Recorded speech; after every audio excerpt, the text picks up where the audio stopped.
सो चलिए अब एक और क्वेश्चन देखते हैं। इसमें दिया है दी average weight of P and is 3 friends is 55 kg। ठीक है, तो मतलब मैं ले लेता हूँ पी प्लस उसके 3 फ्रेंड्स जो थे मैं उनको मान लेता हूँ X plus Y plus Z. ठीक है, पी के 3 फ्रेंड्स का नाम एक्स वाई जेड मान लेते हैं। तो पी प्लस उसके 3 फ्रेंड्स का जो एवरेज वेट है दैट इज़ 55 kg। जब एवरेज आपको पता है कैसे निकालते हैं, total upon number of observation is equal to average. ठीक है, तो टोटल हो गया P plus X plus Y plus Z.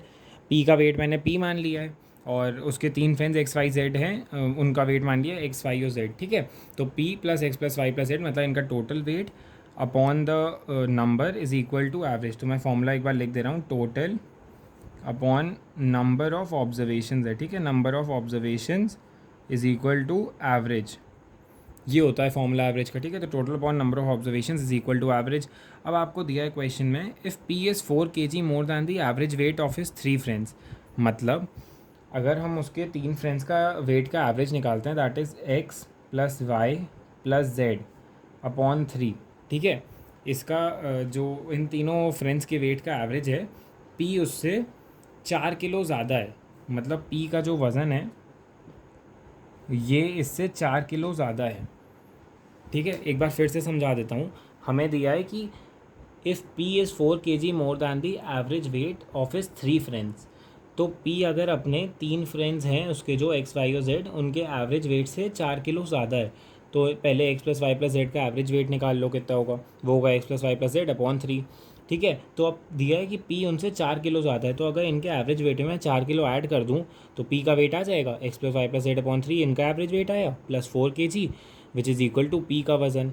ठीक है, तो अब हमें पूछा है what is the weight of P. तो अब ये कैसे निकालेंगे, अब हमको दो इक्वेशंस तो आपको पता है, पी की वैल्यू पता है यहाँ पे, और इधर ये पता है कि P plus X plus Y plus Z upon 4 is equal to 55। ठीक है, तो इसको सॉल्व करते हैं। देखिए इसमें आप क्या करोगे, ये फर्स्ट वाली को अगर सॉल्व करते हैं तो आप लिखोगे P plus X plus Y plus Z is equal to 55 into 4। इसको यहाँ क्रॉस मल्टीप्लाई करेंगे।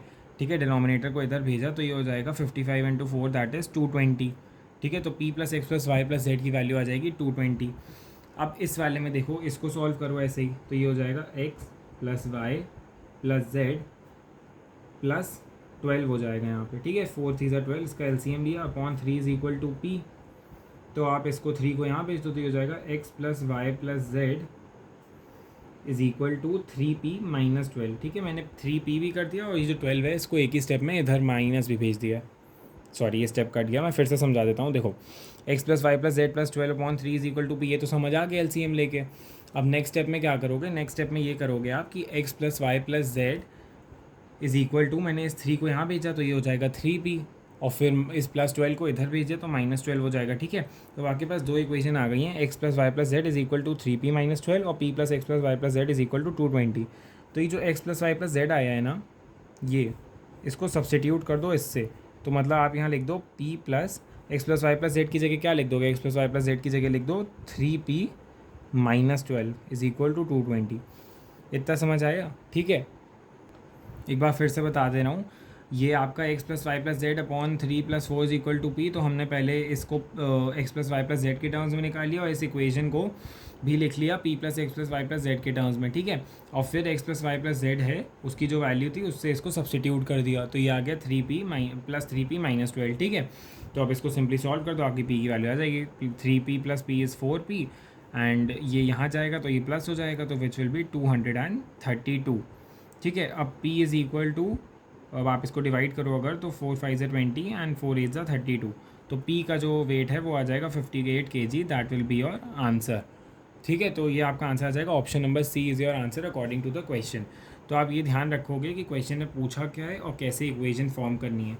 मेन इक्वेशन का जो गेम था इसी में था कि if p is 4 kg more than the average weight of is 3 friends, उसके 3 फ्रेंड्स का जो एवरेज वेट है उससे 4 किलो अगर ऐड करते हैं तो वो पी का वजन बना देता है। ठीक है, तो P is 4 kg more than the average weight of is 3 friends. तो अगर ये आपने कर लिया तो फिर ये तो बेसिक है, ये आप कर ही लोगे। तो इक्वेशंस बहुत ही एकदम ध्यान से सॉल्व करनी है। तो आपका ये एक सिंपल सिंप्लीफिकेशन का क्वेश्चन है।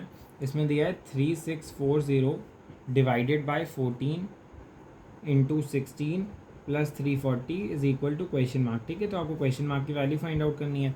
अब आपको याद रखना, हमेशा आप पहले बॉड मास का रूल लगाओगे। ठीक है, बॉड मास का रूल क्या कहता है, ब्रैकेट, फिर उसके बाद ऑफ, फिर divide, multiply, then you have to add, then you have to subtract. ठीक है, ये कहता है बॉडमास का आपका रूल। तो पहले ब्रैकेट अगर कोई होगा वो सॉल्व करोगे, फिर ऑफ का कोई सॉल्व करोगे मतलब मल्टीप्लिकेशन, फिर डिवाइड, फिर अगर कोई मल्टीप्लिकेशन का साइन लगाए तो वो, फिर ऐड, फिर सब्ट्रैक्ट। तो आप देख सकते हो इसमें ना ही ब्रैकेट लगाए ना ही ऑफ लगाए, तो सीधे हम आते हैं डिवाइड पे। तो पहले डिवाइड वाला सॉल्व करेंगे, तो ये हो जाएगा 3640 डिवाइडेड बाई 14, फिर इसको एज इट इज़ लिखेंगे इंटू 16 प्लस 340, ठीक है, इज़ इक्वल टू। तो अब इसको सॉल्व करते हो अगर आप, तो ये हो जाएगा 2 से पहले काटते हैं, 2 से 1 ज़ा 14 एंड 2 8 ज़ा 16। अब इसको सॉल्व करते हैं तो क्या ये 7 से डिविजिबल है, 7 6 हमारी 35 1 4, हाँ ये 7 से डिविजिबल है, तो इसको 7 से काटते हैं, तो 7 5 ज़ा 35 1 4 7 2 ज़ा 14 एंड 0। तो जो हमारा बचेगा that is 520 into 8 plus 340 is equal to, ठीक है। तो अब आप देखोगे, अब मल्टीप्लाई वाला लगाओगे, डिवाइड हो गया, अब मल्टीप्लाई वाला लगाओगे, मल्टीप्लाई में क्या होगा, 8 0 से 0, 8 2 ज़ा 16 एंड 52 इंटू 8 8 was 16 जैसे 40 41 416, ठीक है, 4160। तो 520 इंटू 8 कितना होता है, दैट इज़ 4160 प्लस 340।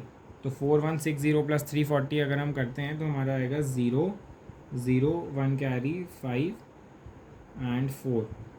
तो इसका आंसर आ जाएगा 4500, ठीक है, 4500 जो है वो आंसर आ जाएगा टू दिस क्वेश्चन, ठीक है। 4160 प्लस 340 इज इक्वल टू 4500। तो इसको आप कैसे सॉल्व करोगे, हमेशा याद रखना है बॉडमास से सॉल्व करेंगे, bracket of, divide, multiply, add and subtract.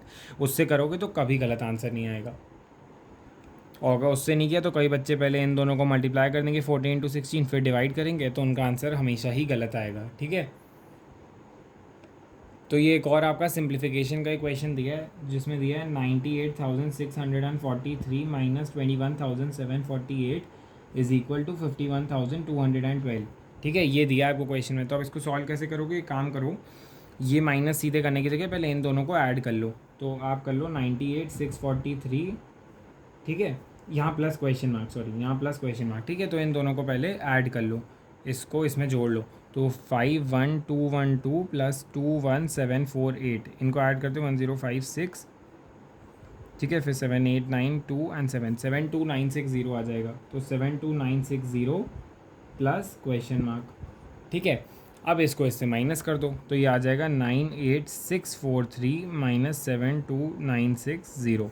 तो ये जाएगा 3, यहाँ 8, यहाँ 7 की जगह आ जाएगा 6 एंड यहाँ 6 की जगह 5 एंड 2।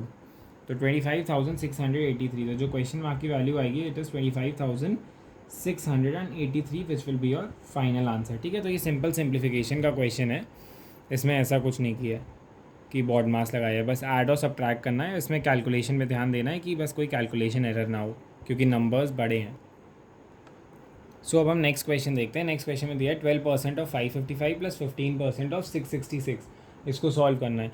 तो या तो आप इसको सिंपली भी सॉल्व कर सकते हो, या देखो इसको सॉल्व करने के लिए सिंपली तो आप लोग कर ही लोगे कि 12% ऑफ 555 निकाला और प्लस 15% ऑफ 666 निकाला और उन दोनों को सॉल्व कर दिया।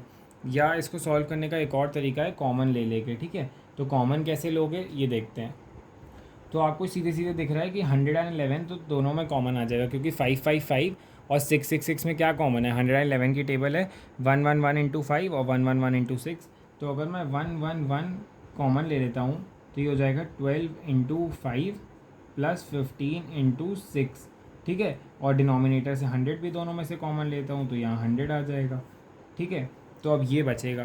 तो अब आप देख सकते हो कितना आसान कैलकुलेशन हो गई है। तो अब आपको करना है 111 अपॉन 100 और यहाँ आ जाएगा 60, 12 5 60 प्लस 15 6 90, ठीक है, ये आ गया। तो अब इसको अगर फर्दर सॉल्व आप करते हो तो ये आएगा 111 अपॉन 100 और 60 प्लस 90 कितना होता है 150, ठीक है। तो अब आपकी जो फाइनल आएगी वो आएगी 111 इंटू 150 अपॉन 100।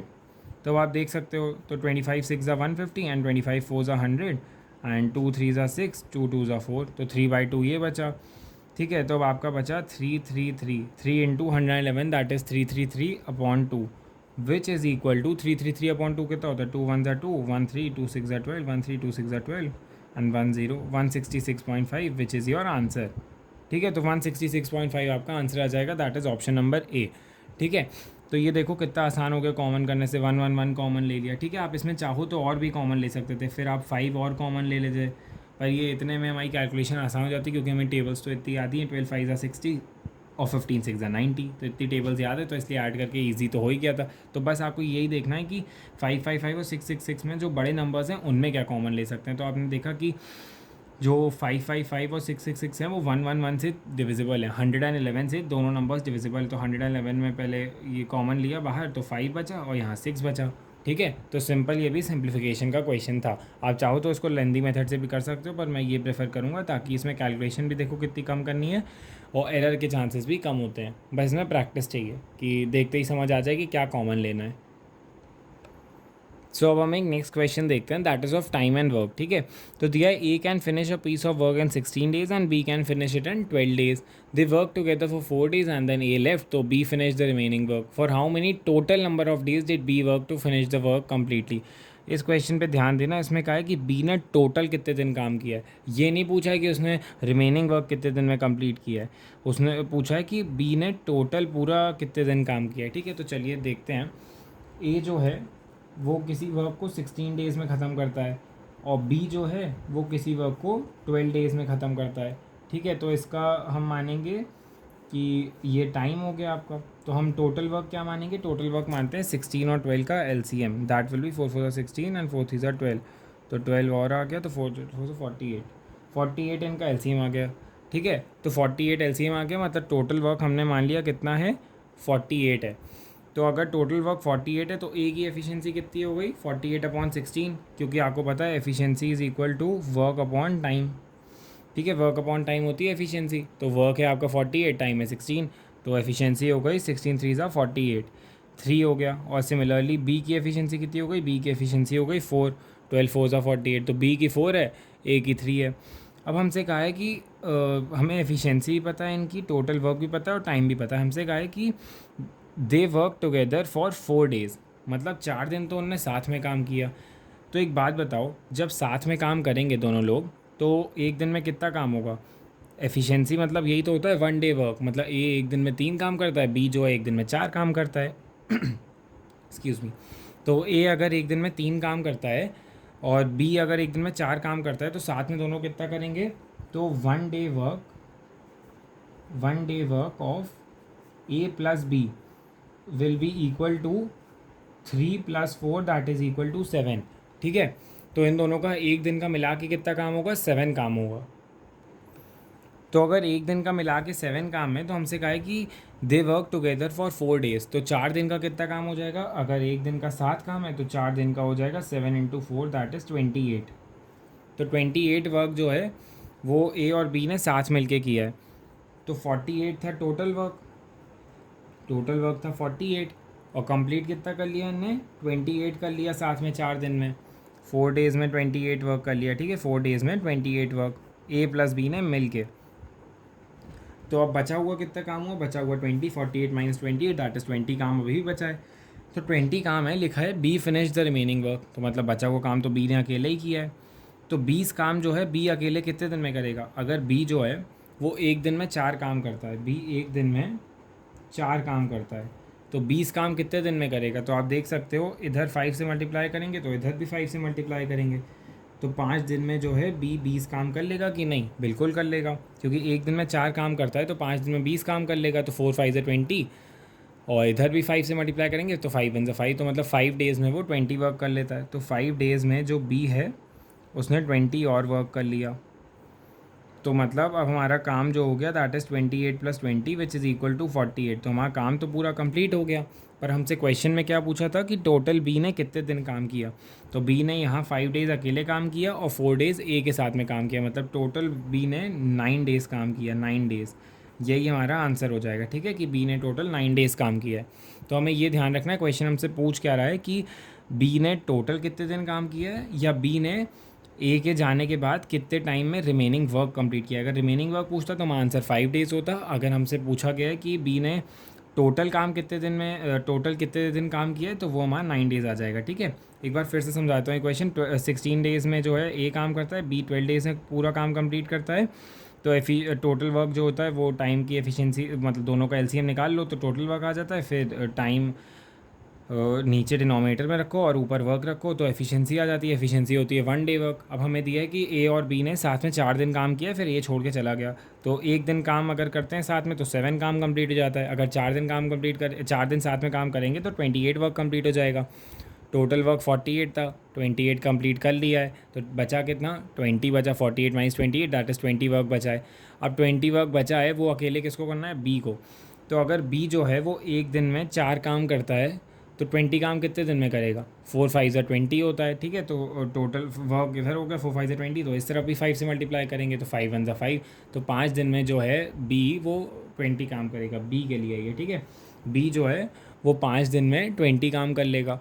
तो हमने लिख दिया 5 दिन में 20 काम। तो हम देख सकते हैं 28 काम पहले ही 4 दिन में दोनों मिलके कर चुके हैं और बी ने अकेले 5 दिन में 20 काम कर लिया है। तो मतलब मिलके 48 काम पूरा हो गया। तो जो काम है वो तो पूरा हो गया। हमसे पूछा था कि बी ने टोटल कितने दिन काम किया, तो हम बता देंगे 4 डेज़ जो है उसने ए के साथ काम किया और 5 दिन अकेले काम किया, मतलब टोटल 9 डेज़ काम किया, विच इज़ आर आंसर, ठीक है।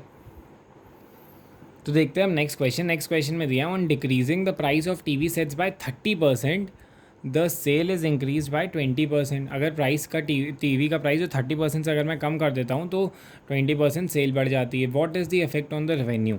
अब देखिए इसका जो फॉर्मूला होता है वो होता है कि price into sales is equal to revenue. Basic formula है, देखो आप अपने मन से सोचो कि जितने का दाम है, जैसे अगर एक चॉकलेट है वो 5 रुपये की है, ठीक है, और वो आपने कितनी बेचनी, 10 बेचनी, तो आपकी टोटल रेवेन्यू कितनी हो गई, 50 रुपये। तो ये प्राइस हो गया, ये सेल्स हो गई, ये रेवेन्यू हो गई। Price into sales is equal to revenue. Revenue मतलब कितना कमाया टोटल, और सेल्स जो है वो आपने 10 ली थी, आपने 10 चॉकलेट बेची और एक चॉकलेट का दाम था 5 रुपये, तो 5 इंटू 10 इज इक्वल टू 50। अब सिमिलरली इस केस में करेंगे तो हम इस केस में 100 अज्यूम करेंगे।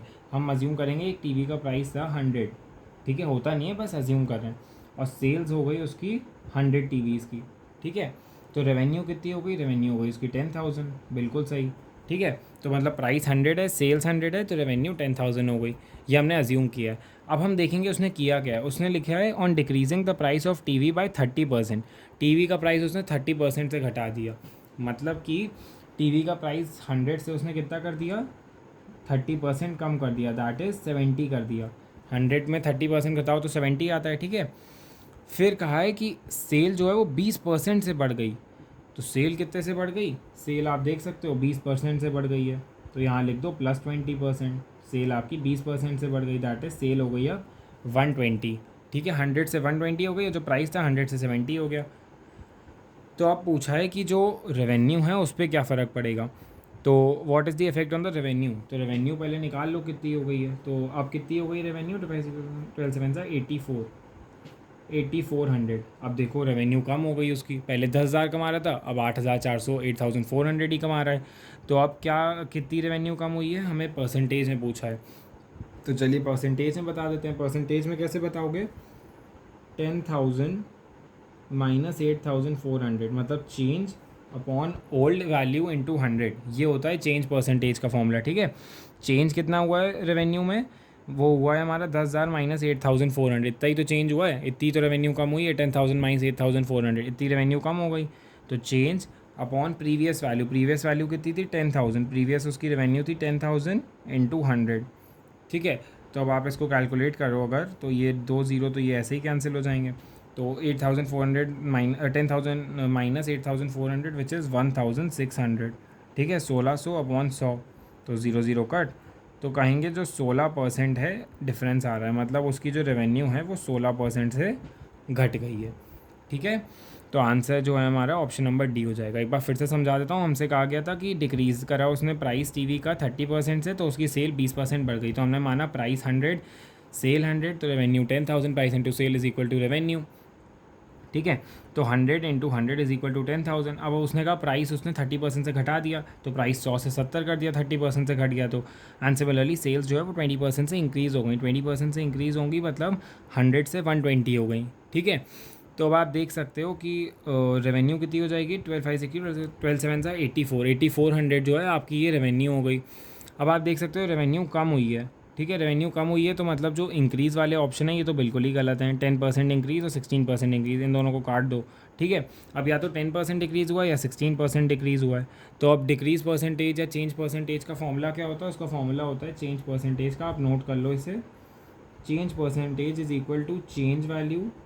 चेंज कैसे निकालोगे? जो भी बड़ी माइनस छोटी, ठीक है, बड़ी वैल्यू माइनस छोटी वैल्यू अपॉन जो आपकी प्रीवियस वैल्यू है, ओल्ड वैल्यू। जैसे प्रीवियस वैल्यू 10,000 है, पहले 10,000 की सेल हो रही थी, फिर ये सब उसने 30% कम किया तो बढ़ के सेल 20% बढ़ी, तब उसकी रेवेन्यू कम हो गई। तो पहले कितनी थी रेवेन्यू? पहले थी 10,000। तो change upon previous value into 100। ठीक है, तो ये होता है आपका चेंज परसेंटेज का formula, that is change percentage is equal to change upon previous value into 100। ये आपका होता है। ठीक है, तो इससे आपका जो आंसर है वो आ जाएगा 10,000 minus 8,400 which is change upon previous value 10,000 into 100, इससे आ जाएगा 16%। तो 16% आप देख सकते हो जो रेवेन्यू है that has been decrease by 16%। ठीक है, तो अब नेक्स्ट बहुत ही अच्छा क्वेश्चन दिया है, इसमें दिया है how many 1/8 are there in 37 1/2। ठीक है, तो मैं आपको इसका कॉन्सेप्ट पहले समझा देता हूँ। देखो, अगर आपसे मैं पूछूँ how many 5s are there in 30, जो 30 है उसमें कितने 5s हैं? ठीक है, तो आप कैसे बताओगे? देखो क्या करोगे, बस सिंपली 30 डिवाइडेड बाई 5 करना है, आंसर 6 आ गया। बस 30 में कितने 5s हैं? 6 5s हैं। ठीक है, 30 में 5 के 6 ग्रुप बना सकते हो, ये समझ लो। ठीक है, तो अगर मैं आपसे सिमिलरली पूछूं 40 में कितने 8s हैं, तो कैसे बताओगे? 40 divided by 8 that is equal to 5, ये आंसर आ गया। ठीक है, वैसे ही अगर मैं आपसे पूछूं 100 में कितने 10s हैं, तो आप बताओगे 100 divide by 10 which is equal to 10, ये आपका आंसर आ गया। ठीक है, तो बस 100 से 10 को डिवाइड करना है, 40 से 8 को, 30 से 5 को। सिमिलरली 37 1/2 से 1/8 को डिवाइड करना है। अब ये फ्रैक्शन फॉर्म में है इसलिए थोड़ा कन्फ्यूजिंग है, वरना इसमें कॉन्सेप्ट सेम लगेगा। देखो 37 1/2 एक मिक्स फ्रैक्शन है, इसको पहले आप चेंज कर लो किसमें? इम्प्रॉपर फ्रैक्शन में। तो इसको कैसे चेंज करोगे? 37 into 2 that is equal to 74 plus 175/2। तो 37 1/2 को लिख सकते हैं 75/2। ठीक है, और यहाँ लिख देंगे कितने 1/8 हैं उसमें।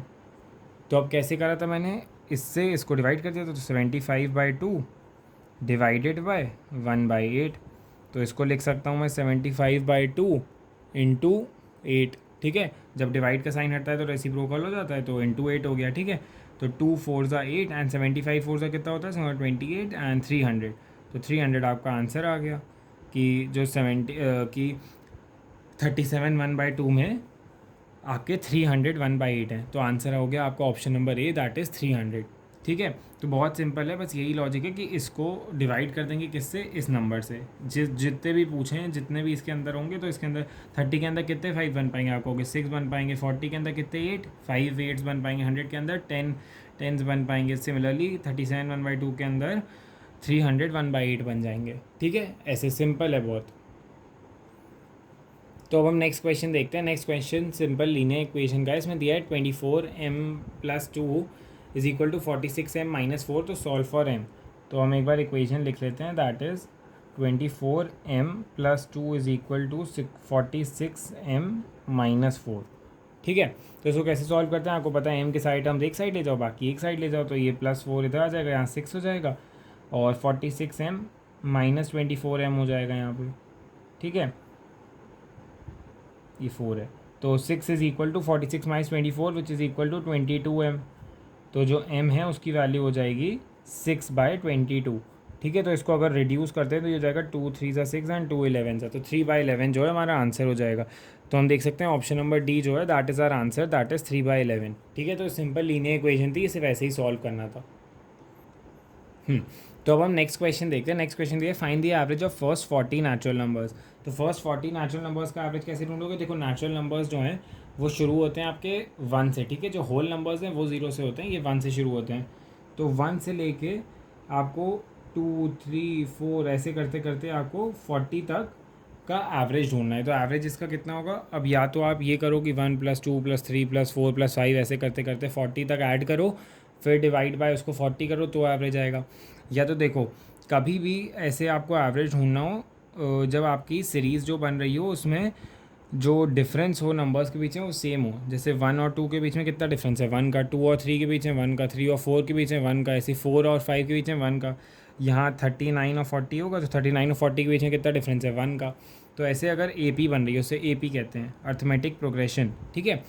अरिथमेटिक प्रोग्रेशन कहते हैं इसे। अगर ऐसे कभी भी ए पी बन रही हो और इसका एवरेज ढूंढने को कहा हो तो कभी पूरा ऐड करने की ज़रूरत नहीं है। उसका फॉर्मूला होता है एवरेज का, average of A P is equal to first term plus last term divided by 2। Simply इससे आपका एवरेज आ जाएगा, ठीक है। तो आप ट्राई करके देख लो। फर्स्ट टर्म आपका क्या है, आपका फर्स्ट टर्म जो है दैट इज़ 1, तो आप यहाँ लिख दो 1। लास्ट टर्म क्या है 40 डिवाइडेड बाई 2, तो 41 डिवाइड बाई 2 कितना होगा, ये हो जाएगा 20.5। यही आपका आंसर हो गया। तो average of first 40 natural number is 20.5। तो आप देख सकते हो इसमें आंसर हो जाएगा आपका नन ऑफ दीज, ठीक है। 20.5 आपका आंसर हो जाएगा, that is option number D, that is none of these. तो ऐसे ही ढूंढते हैं कि अगर आपको किसी भी नंबर का एवरेज ढूंढना हो किसी भी सीरीज़ का जो कि ए पी में है, तो आप कैसे ढूंढोगे, first term plus last term divided by 2, ठीक है। अब ये जो हमारा नेक्स्ट क्वेश्चन है इससे रिजेंबल करता हुआ है the average of first 10 even numbers is, ठीक है। उसमें आपका था कि फर्स्ट 40 नेचुरल नंबर्स, इसमें है इवन नंबर्स। तो इवन नंबर्स आपके फर्स्ट 20 क्या हो जाएंगे, फर्स्ट 10 क्या हो जाएंगे, 2 से लेके 2, 4, 6, 8, 10, 12, 14, 16, 18 और 20, ठीक है। ये आपके हो गए फर्स्ट 10 इवन नंबर्स। तो अगर आपके फर्स्ट 10 इवन नंबर्स का एवरेज पूछा है तो आपको फिर से पता है, ये देखो ए पी ही तो बन रही है। मैंने क्या कहा था, ए पी मैंने, ए पी क्या होती है, ए पी होती है कि सबके बीच का जो डिफरेंस है वो सेम है। 4 और 2 के बीच का डिफरेंस 2, 4 और 6 के बीच का 2, 10 और 12 के बीच का 2, 16, 18 के बीच का 2 और 18, 20 के बीच का भी 2 है, ठीक है। तो मतलब ए पी तो बन रही है क्योंकि इनका जो डिफरेंस है कॉन्जेकेटिव नंबर्स का सीरीज़ में वो सेम है, ठीक है। तो ए पी बन रही है तो मैंने ए पी के एवरेज का फॉर्मूला क्या बताया था, average will be first term plus last term divided by 2। अभी ऊपर वाले क्वेश्चन में बताया था। तो फर्स्ट टर्म क्या हो जाएगा 2, लास्ट टर्म क्या है 20, तो 2 + 20 डिवाइडेड बाई 2। ध्यान रहे ऑर्डर चेंज नहीं करना है वरना फर्स्ट और लास्ट टर्म चेंज हो गया तो प्रॉब्लम हो जाएगी, ठीक है। तो फर्स्ट और लास्ट टर्म को वही रखेंगे, first term plus last term divide by 2। तो आप देखोगे 22 divided by 2 which is equal to 11। 11 is your answer, that is series का जो एवरेज है फर्स्ट 10 इवन नंबर्स का, इट इज़ इक्वल टू 11, ठीक है। तो according to the question option number D जो है वो आपका आंसर हो जाएगा, दैट इज़ 11, ठीक है। तो ये क्वेश्चन ऐसे ही होते हैं। अब देखिए नेक्स्ट दिया है the sum of 3 consecutive integers is 102, find the lowest of 3। मतलब 3 कंसेक्यूटिव इंटीजर्स हैं। कंसेक्यूटिव इंटीजर्स मतलब जैसे 2, 3, 4 ये कंसेक्यूटिव हैं, एक के बाद एक, ठीक है, कोई गैप नहीं है इनमें 2, 3 और 4 में, ठीक है। 7, 8, 9, 11, 12, 13 ऐसे करके 3 कोई भी नंबर्स लाइन से, तो वो आपके कंसेक्यूटिव इंटीजर्स हो जाते हैं, ठीक है। 3 कंसेक्यूटिव इंटीजर्स। तो अगर देखो, तो अगर मैं एक कंसेक्यूटिव इंटीजर को x मान लूँ, दूसरे को x+1 और तीसरे को x+2, तो क्या ये सही है। देखो अगर मान लो जैसे मैं कहूँ 3 कंसेक्यूटिव इंटीजर्स हैं 2, 3 और 4, तो अगर मैं 2 को x मानूँ तो मैं 3 को x+1 लिखूँगा और 4 को x+2 लिखूँगा, ठीक है। 2, 2+1 एंड 2+2, ठीक है। ऐसे ही करके तो अगर कभी भी 3 कंसेक्यूटिव इंटीजर्स बोले जाएँ तो x, x+1, x+2। अगर आपसे बोला जाए कि इवन नंबर्स हैं, कंसेक्यूटिव इवन नंबर्स हैं, तो आप कहोगे x, x+2, x+4 ऐसे करके, क्योंकि कंसेक्यूटिव इवन नंबर्स क्या हुए, आप एग्जांपल लो जैसे 2, 4 और 6 ये कंसेक्यूटिव इवन नंबर्स हैं। तो अगर x 2 है तो 2 + 2 4 हो जाएगा, 2 + 4 6 हो जाएगा, ठीक है। ऐसे करके कंसेक्यूटिव इवन नंबर्स बन जाएंगे। ऐसे ही कंसेक्यूटिव ऑड का बोले तो भी यही होगा x, x+2 और x+4, ठीक है। तो अभी आपसे कहा गया 3 कंसेक्यूटिव इंटीजर्स आपसे ना ऑड बोला है ना इवन बोला है। तो आप फर्स्ट इंटीजर को x मान लो, उसके बाद वाला हो जाएगा x+1, उसके बाद वाला हो जाएगा x+2। दिया है इन तीनों का जो सम है इंटीजर्स का वो 102 है, तो लोएस्ट की वैल्यू क्या होगी, तो चलिए निकालते हैं। तो x + x+1 + x+2 इन तीनों का सम जो है इन तीनों इंटीजर्स का, दैट इज़ इक्वल टू 102, ठीक है। तो अब हम देख सकते हैं x + x+x मतलब 3x इज़ इक्वल टू 1 + 2 3 होता है। तो 3 को अगर 102 से माइनस कर दूँ तो आ जाएगा 99, तो x की वैल्यू आ जाएगी 33, ठीक है। तो अब आप देख सकते हो x की 33 आ गई है, तो x की 33 हो गई। x+1 की 34 हो गई और x+2 की हो गई 35। तो 33, 34, 35 ये 3 कंसेक्यूटिव इंटीजर्स हैं जिनका सम 102 है। आप वेरीफाई करने के लिए ऐड भी कर सकते हो। तो ये इनको ऐड करो 33 और 34 को, तो आएगा आपका 67 और 67 + 35 इज़ 97 एंड 102। ठीक है, तो 102 आ रहा है, मतलब हमारा कैलकुलेशन सही है। तो x की वैल्यू 33 अब का है। Find the lowest of the 3। तो लोएस्ट कौन सा हो जाएगा? लोएस्ट नंबर 33 है, तो लोएस्ट हो गया 33। तो आप देख सकते हो ऑप्शन नंबर डी जो है that is your correct answer. That is the lowest number of the 3 consecutive integers is 33। ठीक है, so now let's move to the next question. Next question में पूछा है what is the place value of 7 in the numeral 2734। देखिए दो तरीके की value होती हैं, एक होती है प्लेस वैल्यू और एक होती है फेस वैल्यू। किसी भी नंबर की फेस वैल्यू वो नंबर खुद ही होता है। इसका क्या मतलब है? जैसे अगर मैं आपको कहूँ 23987 ये एक नंबर है, तो इसमें आप ढूंढो 9 की फेस वैल्यू क्या है। 9 की फेस वैल्यू क्या है? तो 9 की फेस वैल्यू इसमें 9 ही रहेगी। अगर मैं आपसे कहूँ 2 की ढूंढो तो वो भी 2 ही रहेगी, 3 की 3 रहेगी, 8 की 8 रहेगी, 7 की 7 रहेगी, 6 की 6 रहेगी। ठीक है, तो फेस वैल्यू उस नंबर की वही होती है जो वो नंबर खुद होता है। ठीक है, तो 9 की फेस वैल्यू 9 है, तो जो वो नंबर खुद है वही उसकी फेस वैल्यू है। पर अगर मैं इसी नंबर में आपसे कहूँ कि प्लेस वैल्यूज़ ढूंढो, तो अगर मैं आपसे कहूँ कि प्लेस वैल्यू ढूंढो 7 की, तो 7 की प्लेस वैल्यू क्या है? मैंने आपको बताया था यूनिट्स, टेंस। टेंस होता है आपका 70, तो इसकी वैल्यू हो जाएगी 70। उसके आगे उतने ज़ीरो लगा दो। ठीक है, जैसे अगर मैं आपसे कहूँ 3 की इसमें प्लेस वैल्यू ढूंढो, तो प्लेस वैल्यू कैसे ढूंढोगे? 3 लिख दो, फिर जितने नंबर हैं उसके आगे ज़ीरो लगा दो, तो 1 2 3 4, तो 4 ज़ीरो, 1 2 3 एंड 4। ठीक है, तो उसकी प्लेस वैल्यू हो गई 30,000। सिमिलरली अगर मैं आपसे कहूँ 9 की प्लेस वैल्यू ढूंढो, तो आप लिख दोगे 9, उसके आगे 3 ज़ीरो, 1 2 3, 1 2 3 ज़ीरो लगा दी, मतलब 9000 हो गई 9 की प्लेस वैल्यू। ठीक है, तो प्लेस वैल्यू फेस वैल्यू में यही याद रखना है कि फेस वैल्यू जो वो नंबर होता है वो उसका खुद होता है, उसकी फेस वैल्यू वही होती है। और अगर आप प्लेस वैल्यू की बात करो तो वो नंबर और उसके आगे उतने ज़ीरो लगा दो। तो अब यही इस क्वेश्चन ने पूछा है what is the place value of 7 in the numeral 2734। तो आपसे प्लेस वैल्यू पूछी है। प्लेस वैल्यू क्या होती है आपको मैंने बताया, उत्ते ज़ीरो लगा दो आगे। तो आप देख सकते हो 7 की पूछी है, तो 7 के आगे 2 डिजिट्स हैं, 3 और 4 की जगह 0 0 लगा दो, तो 700 मतलब 700 हो गई इसकी प्लेस वैल्यू। तो ऑप्शन नंबर सी जो है that will be your correct answer, that the place value of 7 in the numeral 2734 is 700। ठीक है, सो अब हम नेक्स्ट क्वेश्चन में मूव करते हैं। हमसे पूछा है what is the sum of all 3 digit numbers. तो ये बहुत अच्छा क्वेश्चन है। देखिए आपसे पूछा है क्या है सम किसका? ऑल 3 डिजिट नंबर्स का। तो फर्स्ट 3 डिजिट नंबर क्या होता है? फर्स्ट 3 डिजिट नंबर होता है 100, फिर 101, 102, 103, ऐसे करते करते लास्ट 3 डिजिट नंबर क्या होता है? 999 होता है लास्ट 3 डिजिट नंबर। ठीक है, तो आपसे कहा है इन सारे नंबर्स का सम बताना है। अब आप ऐड करने बैठोगे तो आपको 2 दिन लग जाएंगे इसको ऐड करने में। ठीक है, तो अब आप क्या करोगे? ये आपकी मैंने क्या बताया क्या बन रही है? एपी। ध्यान से देखो एपी बन रही है कि नहीं। 100 101 के बीच का गैप 1, 101 102 का 1, 102 103 का 1। ठीक है, तो ऐसे ही करते करते 1 का गैप बन रहा है। मतलब अगर कॉमन डिफरेंस दोनों कंसेक्यूटिव नंबर्स का सेम होता है तो आप मैंने क्या बताया? तो सीरीज इज़ एन एपी। बिल्कुल सही, एपी में होती है। तो एपी में एवरेज करना तो मैंने आपको बता दिया था। अब आपको मैं बताता हूँ कि इसमें सम कैसे निकालते हैं सीरीज़ का। ठीक है, तो सम का फॉर्मूला होता है एपी में n/2 a प्लस एल, जिसमें क्या होता है? n क्या होता है? n is the number of observations.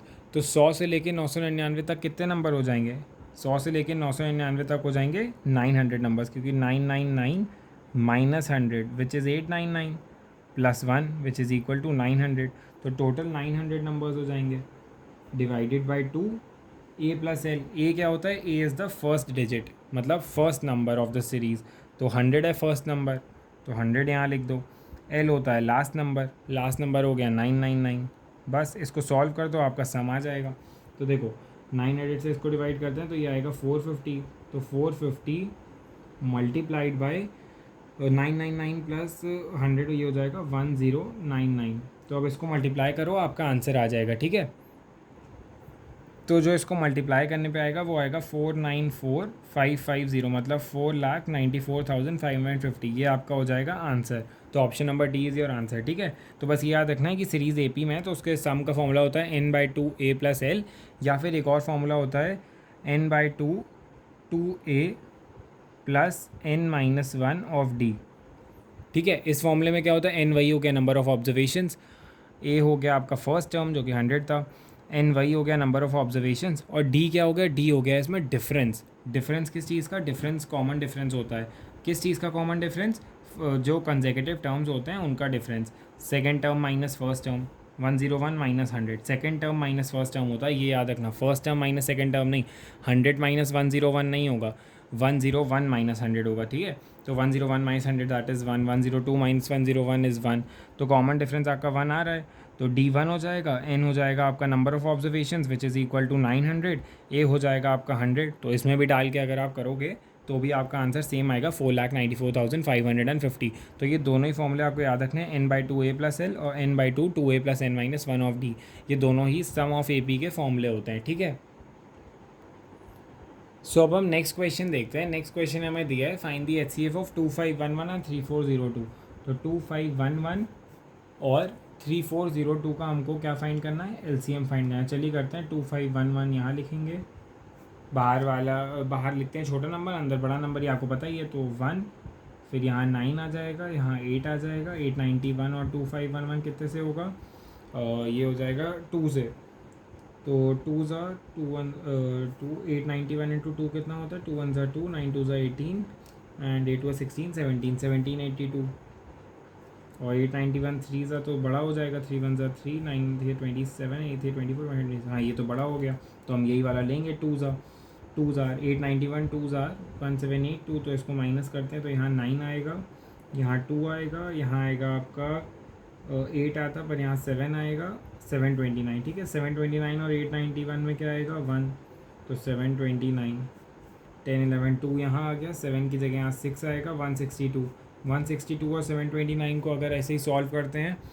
तो आएगा आपका 16 32 46 64, 16 5 ज़ा 80 होता है, 16 4 ज़ा 64, 4 से आएगा, 4 2 ज़ा 8 एंड 16 थी 14 64 64, ठीक है। तो इसको माइनस करते हैं, तो यहाँ आ जाएगा आपका 8, तो 81 बचा, 81 और 162, तो 81 2 ज़ा 162, ठीक है। तो ये 0 0, मतलब 81 जो है वो आपका आ गया HCF किस नंबर्स का, 251 और 3402 का HCF इज़ 81, तो यही हो गया आपका आंसर, ठीक है।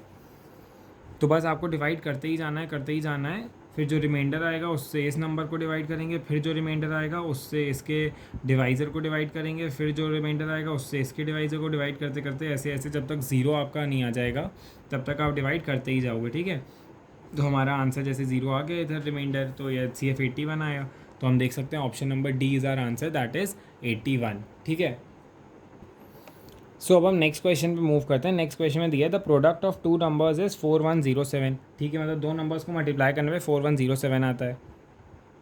If the HCF of these numbers is 37 then the greater number is, हमको बताया इन जो दो नंबर्स को मल्टीप्लाई करने पे 4107 आता है, अगर उनका HCF निकालें तो 37 है, तो ग्रेटेस्ट नंबर क्या होगा, ठीक है। अब आप एक बात नोट करो कि देखो इसमें आप इसको शॉर्ट ट्रिक से करोगे, देखो आप इसको सॉल्व पूरा नहीं करोगे, इसको शॉर्ट ट्रिक से कैसे करोगे, इसमें दो शॉर्ट ट्रिक्स लग सकती हैं, मैं आपको बताता हूँ। देखो या तो आप एक ट्रिक ये लगाओ कि 4107 जो है किस नंबर से डिविजिबल है, तो देखो 4107 जो है किन किन नंबर से डिविजिबल है, तो क्या वो 124 से डिविजिबल है, नहीं, क्योंकि 124 की टेबल में सिर्फ इवन नंबर्स ही आ सकते हैं, यहाँ तो ऑड लिखा है एंड में, तो ये नहीं है। 100 से भी नहीं है, 175 से भी नहीं है, क्योंकि 175 की टेबल में सिर्फ 5 और 0 ही आता है एंड में, तो इसमें तो 7 आ रहा है, ये भी नहीं है। तो हम देख सकते हैं कि 111 ही हमारा ऑप्शन बचता है, तो सी जो है वो हमारा आंसर हो जाएगा, ठीक है। सी जो है option number see that is 111, ये हमारा आंसर हो जाएगा। एक तो मेथड ये हो गया। दूसरा मेथड ये हो गया कि आप सारे नंबर्स को देखो कौन सा नंबर जो है वो HCF से कम्प्लीटली डिविजिबल है। कम्प्लीटली डिविजिबल मतलब क्या 124 37 से डिवाइड होता है, बिल्कुल नहीं होता है। फिर ऐसे ही आप देखो क्या 100 से होता है, नहीं होता है। क्या 111 से होता है, हाँ होता है, 37 3 ज़ा 111, तो फिर से ऑप्शन नंबर सी जो है वो हमारा आंसर हो जाएगा, ठीक है। तो हमें ये भी एक दो मेथड्स हैं इसको चेक करने के, या तो आप चेक करो कि 4107 किससे डिवाइड हो रहा है, और नहीं तो सारे ऑप्शंस को HCF से डिवाइड करके देखो, जो भी डिवाइड हो रहा होगा नंबर वो आपका आंसर हो जाएगा। तो इस केस में दोनों में ही सी डिवाइड हो रहा है हमारा, और तो 111 हमारा आंसर हो जाएगा, ठीक है। The greatest number is 111 111। अब हम लोग नेक्स्ट क्वेश्चन देखते हैं। नेक्स्ट क्वेश्चन है फाइन 37.5% ऑफ 976, ठीक है। 976 का 37.5%, ये कैसे ढूंढोगे? देखो, आप इसको दो तरीक़ों से कर सकते हो, या तो पूरा 37.5/100 इंटू 976 करो, या तो जिसको याद होगा फ्रैक्शनल वैल्यू और परसेंटेज वैल्यू वो सीधे ये करेगा। 37.5% को हम लिख सकते हैं 3/8, क्या लिख सकते हैं 3/8, और ये इंटू 976। अब आंसर देखो कितनी जल्दी आएगा, 8 1 8 और 1 7 8 2 16 1 6 8 2 16 और 122 इंटू 3 दैट इज़ 366, ठीक है। ये हो गया आपका आंसर। देखो कितनी जल्दी आंसर आ गया। पर यही आप 37.5/100 इंटू 976 करते तो उसमें बहुत टाइम लग जाता, ठीक है। तो इसलिए सिंपली आप ये करोगे, आप याद कर लो वैल्यूज़। 1/8 होता है आपका 12.5, 2/8 मतलब 1/4 हो गया आपका 25%, और 3/8 ऐसे ही आपका हो गया 37.5, 4/8 हो गया 50%, ठीक है। तो ऐसे ही करके आप याद कर लो वैल्यूज़, तो आपकी कैलकुलेशन बहुत ईजी हो जाएगी। Now let's see the next question. Next question में दिया है shopkeeper sells an article for ₹200 with a loss of 20%, find the cost price of the article, ठीक है। देखो हमें क्वेश्चन में क्या दिया है, हमें क्वेश्चन में दिया है कि एक शॉपकीपर है, वो एक आर्टिकल को कितने का बेचता है, 200 का, तो मतलब SP 200 हो गई, और दिया है विद अ लॉस ऑफ 20%, मतलब जो उसका लॉस परसेंट है दैट इज़ 20%। तो हमसे कहा है फाइंड द CP। तो देखो आप क्या कर लो, आप अज्यूम कर लो कि CP जो है वो 100 है, ठीक है। अगर CP 100 है, लॉस परसेंटेज अगर 20% है, तो SP कितनी हो जाएगी? तो आपकी SP आप देखो हो जाएगी लॉस अपॉन, देखो 100 CP हो गई, लॉस परसेंटेज हो गई 20, तो आपकी CP हो जाएगी, SP हो जाएगी 80, ठीक है। लॉस पे बेचा है तो लॉस पे 80 हो जाएगी SP। तो अब अगर 80 बराबर 200 है, तो 100 बराबर कितना होगा? यूनिटरी मेथड लगा लो। कैसे लगाओगे यूनिटरी मेथड? देखो अगर आप कहोगे कि जब आपकी SP 80 है तो CP 100 है, तो 80 बराबर 100, तो अगर आपकी SP जो है वो हो जाएगी, एक सेकेंड, हाँ, तो आपकी ये मैं ऊपर लिख देता हूँ, यहाँ SP और यहाँ CP, ठीक है। अगर SP 80 है तो CP 100 है, अगर SP 1 है तो CP हो जाएगी 100/80। सॉरी कट गया था थोड़ा सा, हाँ देखो, अगर आपकी जो SP है वो 80 है तो CP 100 हो जाएगी, ठीक है। SP 80 है तो CP 100 है। सिमिलरली अगर SP 1 है तो CP हो जाएगी 100/80, पर SP अगर 200 है तो कितना हो जाएगा? तो इंटू 200। तो आप इसको कैलकुलेट कर लो सिंपली, 5/4, और ये 4 5 20 50, तो आपका आ जाएगा CP आ जाएगी सीधे सीधे 250, ठीक है। एक तो ये मेथड है, इससे कर सकते हो यूनिटरी मेथड लगा के, कि 100 अज्यूम कर लिया CP को, लॉस परसेंटेज लगा दिया, SP 80 आ गई, तो यूनिटरी मेथड लगा दो, 80 है SP तो 100, 1 है तो 100/80, और अगर 200 है तो CP कितनी होगी। या तो दूसरा मेथड जो आता है वो ये कहता है कि आप CP को अज्यूम कर लो X। देखो मैं वो भी बता दे रहा हूँ, CP को X अज्यूम करके कैसे होगा। आपको पता है SP थी 200, loss percentage is 20%, and the CP we don't know, so we will assume what, that the CP is equal to X। अब आपको फॉर्मूला पता है कि लॉस परसेंटेज क्या होता है। लॉस परसेंटेज होता है, loss percentage is equal to loss upon CP into 100, ठीक है। तो लॉस क्या होता है? लॉस इज़ नथिंग, लॉस का फॉर्मूला क्या होता है? Loss is nothing but cost price minus selling price. जैसे प्रॉफिट होता है selling price minus cost price, वैसे ही लॉस होता है cost price minus selling price, ठीक है। तो कॉस्ट प्राइस यहाँ पे, यहाँ लॉस की जगह मैं लिख सकता हूँ, देखो तो इस इक्वेशन की जगह मैं पूरा सब्सटीट्यूट करके लिख सकता हूँ। लॉस परसेंटेज कितना है? 20% है, तो मैं यहाँ लिख देता हूँ 20, ठीक है, इज़ इक्वल टू लॉस कितना है? लॉस आप देखो होता है CP minus SP which is equal to X minus 200 upon, अब आप देखो CP कितना है? X into 100। ये आपकी इक्वेशन बन गई। या तो आप ऐसे कर सकते हो, एक बार फिर से समझाता हूँ। SP 200 है, लॉस परसेंट 20% है, CP X है, X अज्यूम कर ली, ठीक है। तो लॉस परसेंटेज का फॉर्मूला होता है लॉस अपॉन CP इंटू 100। अब आपको पता है लॉस का फॉर्मूला होता है CP minus SP, cost price minus selling price. तो इसकी जगह पूरी ये इक्वेशन सब्सटीट्यूट कर दो। लॉस परसेंटेज है 20%, इज इक्वल टू लॉस की जगह मैंने लिख दिया CP minus SP which is X minus 200, CP minus SP upon cost price की जगह फिर से X और इंटू 100 एज इट इज़। इसको आप सॉल्व कर दो, तो इसको सॉल्व करोगे तो आएगा 20/100, एक सेकेंड, हाँ, 20/100 is equal to X minus 200 upon X, ठीक है। तो ये सॉल्व करो तो ये हो जाएगा यहाँ 5, तो ये फर्दर अगर आप सॉल्व करते हो तो क्रॉस मल्टीप्लाई करोगे तो यहाँ हो जाएगा x is equal to 5x minus 1000, 200 into 5 is 1000, ठीक है। तो अब इसको फर्दर सॉल्व करो तो 1000 इधर आ जाएगा तो प्लस में हो जाएगा is equal to 5x minus x which is equal to 4x। तो x की वैल्यू आप देखो 250 आ गई, ठीक है। तो x की वैल्यू 250 आ गई। यही हमसे पूछा था कि कॉस्ट प्राइस कितनी है, तो कॉस्ट प्राइस हमने x मानी थी, x की value 250 which is our final answer.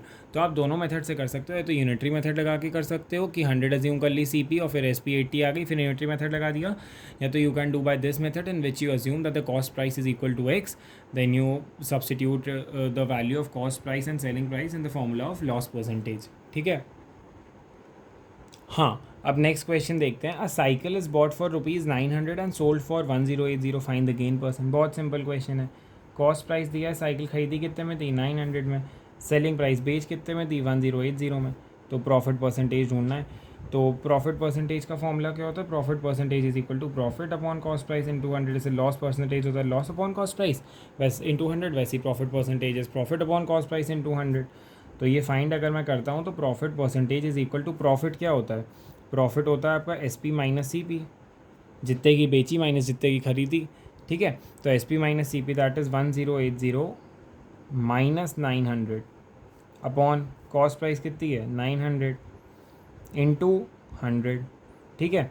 तो अब इसको फर्दर अगर सॉल्व करते हैं तो profit percentage is equal to 1080 minus 900 हो जाएगा आपका 180 अपॉन 900 इंटू 100, ये 2 ज़ीरो कट, ये 2 ज़ीरो कट, 9 2 18, 20%। तो आपका जो आंसर आएगा profit percentage is equal to 20%, ठीक है। यही आपका आंसर हो गया। तो ऑप्शन नंबर बी आप देख सकते हो आंसर हो जाएगा, दैट इज़ 20%, ठीक है।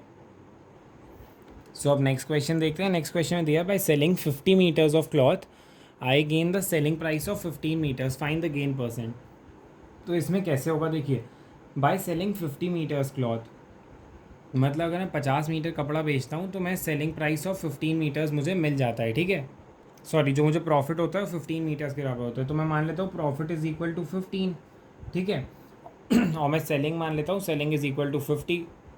तो अगर सेलिंग प्राइस जो मैंने मानी वो 50 है, ठीक है, क्योंकि 50 मीटर क्लॉथ में बेचता हूँ तो सेलिंग प्राइस में मान लेता हूँ 50, और I gain the selling price of 15 meters. तो जितना मैं 15 मीटर्स पे कमाता हूँ वो मेरा प्रॉफिट हो गया, ठीक है।